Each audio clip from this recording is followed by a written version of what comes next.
दोस्तों, good evening to everyone. मैं आज एक और नया टॉपिक लेके आया हूँ स्ट्रेंथ ऑफ मटेरियल से, दैट इज मॉडुलस। चाहे वो बल्क मॉडुलस की बात करें, चाहे मॉडुलस ऑफ इलास्टिसिटी की बात करें, या मॉडुलस ऑफ रिजिडिटी की बात करें, या बात करें हम हुक्स लॉ की, तो ये सारी चीज़ें हम लोग समझेंगे आज। ओके, तो I will use by language, मतलब मैं हिंदी इंग्लिश दोनों का यूज करूँगा ताकि दोनों बच्चों को समझने में दिक्कत नहीं आए। ठीक है, और फ्रंट पेज से आपको इंडिकेट हो ही रहा होगा कि मैं क्या क्या चीज़ें आपको आज इसमें अंदर समझाने वाला हूँ। So now I am going to share my screen and listen. First one is that Poisson ratio. Poisson ratio क्या है? ठीक है, Poisson ratio actually it is the ratio of lateral strain to the longitudinal strain. मैं वैसे आपको last time बता चुका हूँ, मगर दोबारा समझ लीजिए कि हम जब बात करते हैं पॉइजन रेशियो की, तो क्या होता है कि यदि मेरा कोई बॉडी है, यदि ये मेरा मान लीजिए कोई बॉडी है और इस बॉडी पर मैं लॉन्गिट्यूडिनल डायरेक्शन में फोर्स लगा रहा हूँ, तो इस फोर्स की डायरेक्शन में जो स्ट्रेस होगा that is called longitudinal strain, और जो हमारा स्ट्रेन होगा इसके अपोजिट मतलब ट्रांसवर्स डायरेक्शन में, वो क्या होगा? Lateral strain. तो according to diagram you can easily understand that if we are using the force in term of tensile, then the sides of this object will be reduced. Okay, so here the lateral strain will be in negative form. Okay, so that's why it is also noted in the form of negative term. Okay, तो आपका poison ratio क्या होता है? Poisson ratio is nothing, it is the ratio of lateral strain upon longitudinal strain. Lateral strain को हम लोग हिंदी में बोलते हैं पार्श्व विकृति, और लॉन्गिट्यूडिनल को बोलते हैं हम लोग अंधैर्घ्य विकृति। तो हम बोल सकते हैं हिंदी में पार्श्व विकृति तथा अंधैर्घ्य विकृति के अनुपात को पॉइजन रेशियो कहा जाता है। इसको जनरली या तो 1/m से है, या म्यू से इंडिकेट किया जाता है। ठीक है, और इसका जो रेंज होता है, इसकी जो वैल्यू होती है, वो वैल्यू इसकी -1 से लेकर +0.5 तक होती है। उससे ज़्यादा हम वैल्यू इसकी नहीं लेते। तो कभी कभी क्या है, 2 क्वेश्चन आपको इंटरव्यू में पूछ लिए जाते हैं। Question number 1 is that can Poisson ratio be greater than 1? तो ऐसा नहीं होता है। क्यों नहीं होता है? पॉइजन रेशियो आपका ग्रेटर देन 1 क्यों नहीं होता है? इसका समझिए मतलब क्या है इसका। इसका कहने का मतलब है कि यदि आपका ये बॉडी है, और आप इस बॉडी में कोई फोर्स यूज किए, तो ऑफकोर्स यदि आपने टेंसाइल फोर्स किया है यूज, तो ये इसको लेंथ को इंक्रीज करेगा, और यदि आपने कंप्रेसिव फोर्स यूज किया है तो इसकी लेंथ को डिक्रीज करेगा। मगर ऐसा कभी नहीं होगा कि आपकी लेंथ यदि इधर 1 mm इंक्रीज हुई हो तो इधर भी 1 mm वो आपकी इंक्रीज हो जाए। ठीक है, वो हमेशा आपकी डिक्रीज ही होगी। तो इसलिए क्या होता है कि पॉइजन रेशियो का वैल्यू कभी 1 नहीं होता है और 1 से बड़ा नहीं होता है। जनरली इसका वैल्यू कितना होता है? 0.5 तक होता है, 0.5 तक मैक्सिमम होता है। क्वेश्चन नंबर 2 आपसे पूछ लिया सकता है कि what does Poisson ratio of 0.5 means, इसका मतलब क्या है? तो सिंपल है, इसका मतलब सिर्फ ये है कि जब भी हम कोई मटेरियल, इसका जो मैक्सिमम लिमिट है आपका पॉइजन रेशियो का दैट इज 0.5। यदि मैं किसी बॉडी पर कोई एक फोर्स लगा रहा हूँ, टेंसाइल फोर्स लगा रहा हूँ या कंप्रेसिव फोर्स लगा रहा हूँ, ठीक है, तो बॉडी यदि इसका फोर्स की डायरेक्शन में 1 mm इंक्रीज होती है, तो वो आपका जो चेंज आएगा आपका साइड में, वो 0.5 mm से ज़्यादा नहीं आएगा। ठीक है, इसका जो मैक्सिमम वैल्यू होता है वो होता है रबर का, दैट इज 0.49। ओके, तो याद रखिएगा कि कभी भी आपको ये क्वेश्चन पूछा जा सकता है। हाँ, ठीक है, एक और क्वेश्चन कभी कभी क्या होता है कि रबर और जो आपका स्टील है उसमें क्वेश्चन पूछा जाता है which one is more elastic body. तो देखिए, इलास्टिसिटी एक ऐसा फेनोमेनन है जो कि कितना जल्दी कोई बॉडी उसे अचीव कर सकती है, अपने साइज को रिगेन कर सकती है। तो ये इसमें क्या होता है, जो एबिलिटी होती है हमारी स्टील में वो ज़्यादा होती है इन कंपेयर टू रबर के।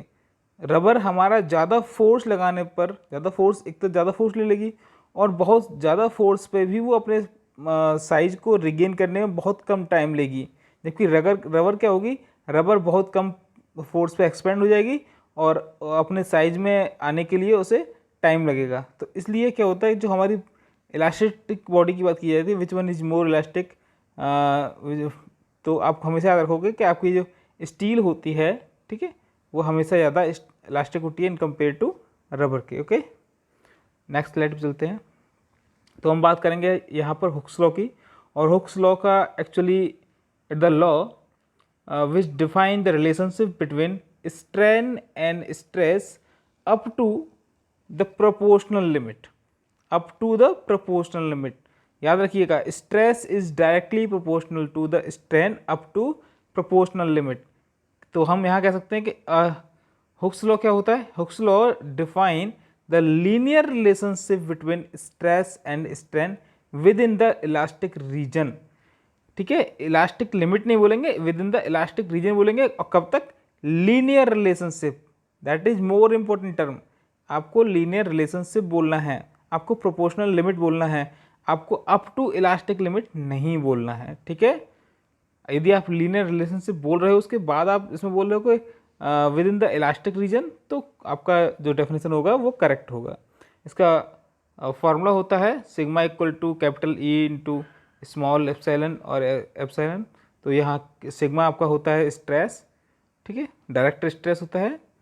कैपिटल ई आपका क्या हो गया, मॉडुलस ऑफ वेलोसिटी, या इसे हम यंग मॉडुलस भी बोलते हैं, और इसी को हम क्या बोलते हैं, हुक्स लॉ का कांस्टेंट भी बोलते हैं। हुक्स लॉ कांस्टेंट क्या होगा, कैपिटल ई होगा। ठीक है, तो कैपिटल ई क्या हो जाएगा, capital E will be equal to sigma upon epsilon और स्मॉल ई, तो it will be stress upon strain. ठीक है, तो direct stress upon direct strain बोल सकते हैं अब से। तो यहाँ मैं आपको दिखाई दिया हूँ कि कैपिटल ई क्या है, कैपिटल ई आपका यंग मॉडुलस है जिसे हम इलास्टिसिटी कांस्टेंट बोलते हैं। सिग्मा हमारा क्या है, स्ट्रेस है, और एप्सिलॉन क्या है, हमारा स्ट्रेन है। यहाँ देखिए मैंने एक आपको डायग्राम दिखाया हुआ है, मैंने आपको एक डायग्राम दिखाया हुआ है, वो ज़रा समझिए। ये डायग्राम आपका है हुक्स लॉ से रिलेटेड है। यहाँ पर आपको एक ये जो कर्व दिख रहा है, that is ductile material strain stress curve है, ductile material strain stress curve है। और किसके लिए है, लो कार्बन स्टील के लिए। किसके लिए है, लो कार्बन स्टील के लिए। इसमें देखिए ये आपको जो लाइन दिख रही है ना, ये वाली लाइन जो आप डार्क लाइन दिख रहे हो, तो इस डार्क लाइन में एक आपको डॉटेड लाइन दिख रहा होगा। तो जहाँ तक डॉटेड लाइन है वहाँ तक आपको होता है प्रोपोर्शनल लिमिट, और प्रोपोर्शनल लिमिट तक जो आपका वैल्यू होगा कैपिटल ई का, that is called Hooke's law, that is called Hooke's law. उसके बाद आपका आता है upper yielding point, lower yielding point, ठीक है, तो वो कहलाता है आपका यील्ड पॉइंट्स। और उसके बाद आपका आता है ultimate stress, ultimate strength, last में आपका आता है फ्रैक्चर पॉइंट। तो आपका जो यील्ड पॉइंट है, यील्ड पॉइंट से और आपका जो अल्टीमेट स्ट्रेंथ वाला पॉइंट है उसके बीच का जो डिस्टेंस होगा, इसको हम बोलते हैं स्ट्रेन हार्डनिंग, स्ट्रेन हार्डनिंग। ठीक है, क्या बोलते हैं इसे, स्ट्रेन हार्डनिंग रीजन। और उसके बाद अल्टीमेट स्ट्रेंथ के बाद फ्रैक्चर पॉइंट तक का रीजन होता है, that is called necking region, that is called necking region.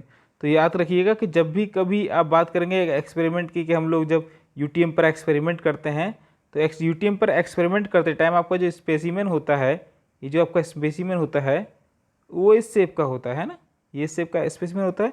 तो इसमें जहाँ मैक्सिमम और अल्टीमेट स्ट्रेंथ वाला पॉइंट होगा, उसके बाद से इसमें नेकिंग, मतलब ये गर्दन वाली शेप बनना शुरू होती है। कब शुरू होती है, जब आप इस लिमिट को यहाँ से पार कर देते हो। तब तक तो इसमें क्या होती है, सिर्फ स्ट्रेन होती है।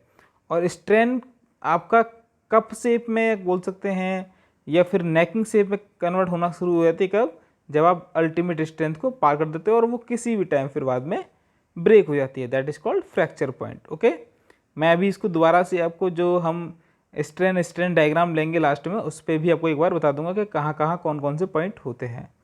ठीक है, स्ट्रेंथ ऑफ मटेरियल्स में अब अगला पॉइंट आपका आता है शियर मॉडुलस, और shear modulus is also known as modulus of rigidity, modulus of rigidity, nothing, it is nothing, it is the ratio of shear stress to the shear strain. ठीक है, shear stress कर्तन प्रतिबल तथा कर्तन विकृति के अनुपात को हम क्या बोलते हैं, कर्तन मापांक बोलते हैं, शियर मॉडुलस बोलते हैं। ठीक है, या मॉडुलस ऑफ रिजिडिटी बोलते हैं। तो the higher value of shear modulus the more rigid the material. याद रखिएगा कि मटेरियल आपका जितना ज़्यादा रिजिड होगा उसकी शियर मॉडुलस की वैल्यू उतनी ज़्यादा होगी। फॉर्मूला आपको मैं बता ही दिया है, फॉर्मूला क्या होता है, फॉर्मूला आपको इंडिकेट कर ही दिया है क्या होता है फॉर्मूला। ठीक है, that is shear modulus, shear area upon angle, sorry shear stress upon angle of shear, angle of shear is also known as shear strain. Okay, तो यहाँ फॉर्मूला इसको डिनोट करते हैं कैपिटल जी से, it will be shear stress upon shear strain. Mathematically हम बात करते हैं तो it is the directly proportional to the shear strain, मतलब शियर स्ट्रेस जो आपका होता है tau is directly proportional to the shear strain phi के। ठीक है, अब यहाँ इसको हटाने के लिए क्या करते हैं, हम कांस्टेंट लेते हैं, दैट इज जी। तो फॉर्मूला क्या आ गया, capital G equal to tau upon phi, tau upon phi. देखता हूँ मैं, रुको भी एक सेकंड, फॉर्मूला क्या बन गया आपका, capital G equal to tau upon phi. So that is the formula for shear modulus. तो यहाँ कैपिटल जी क्या है, कैपिटल जी क्या है, कांस्टेंट ऑफ प्रोपोर्शनलिटी है, या हम बोल सकते हैं कांस्टेंट ऑफ रिजिडिटी या मॉडुलस ऑफ रिजिडिटी बोलते हैं। और इसको कभी कभी किसी किसी बुक में कैपिटल एन और कैपिटल सी से भी इंडिकेट किया जाता है। कन्फ्यूज होने की वाली बात नहीं है, ऐसे कभी कभी कैपिटल सी और कैपिटल एन से भी बहुत सारी बुकों में इंडिकेट किया हुआ है, इसलिए मैंने यहाँ पर ही मेंशन किया है।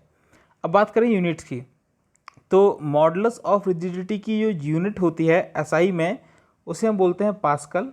पास्कल किसके इक्वल होता है, 1 पास्कल आपका इक्वल होता है, पास्कल इक्वल होता है आपका न्यूटन पर मीटर स्क्वायर के, न्यूटन पर मीटर स्क्वायर के। ओके, और इसको कॉमनली जो आपका न्यूमेरिकल्स में दिया जाएगा वो हमेशा दिया जाएगा गीगा पास्कल में। गीगा पास्कल मतलब 1 गीगा पास्कल इक्वल टू होता है 1 जीपीए, जीपीए इक्वल टू आपका होता है 10 की पावर 9 पीए के इक्वल। ठीक है, और यदि हम बात करें एफपीएस सिस्टम में तो इसको इंडिकेट करते हैं pound per square inch, PSI, pound per square inch, PSI. Okay, अगला आपका है bulk modulus. Bulk modulus is the ratio of volume stress over the volume strain. Bulk modulus applies to the uniform volume compression.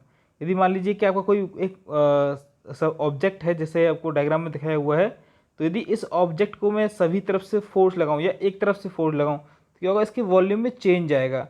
So that change in volume to the original volume is known as volumetric strain, and the ratio between the stress or direct stress upon the volumetric strain is known as bulk modulus. Okay, it is denoted by capital K, it is denoted by capital K, sorry, shear modulus. Okay, it is denoted by capital K equal to direct stress sigma upon change in volume EV, sorry strain in volume EV. So EV को हम लोग लिख सकते हैं यहाँ पर, EV क्या होता है हमारा, EV हमारा इक्वल होता है, EV हमारा इक्वल होता है DV अपॉन V के, मतलब change in volume upon volume के। ओके, लास्ट आपका आता है stress strain curve for mild steel. तो ये जो आप डायग्राम देख रहे हो, स्ट्रेस और स्ट्रेन कर्व का डायग्राम है, यहाँ मैंने अलग अलग पॉइंट को इंडिकेट किया हुआ है A B C D E। ठीक है, वैसे मैं आपको इंडिकेट कर चुका था पहले ही इसको डायग्राम को, कि यहाँ पर आपका जो 2-3 रीजन, जो अलग अलग रीजन है वो इंडिकेट किए हुए। सबसे पहला आपका होता है elastic behaviour, that is called proportional limit. Proportional limit कहाँ तक होती है हमारी, ए पॉइंट तक होती है।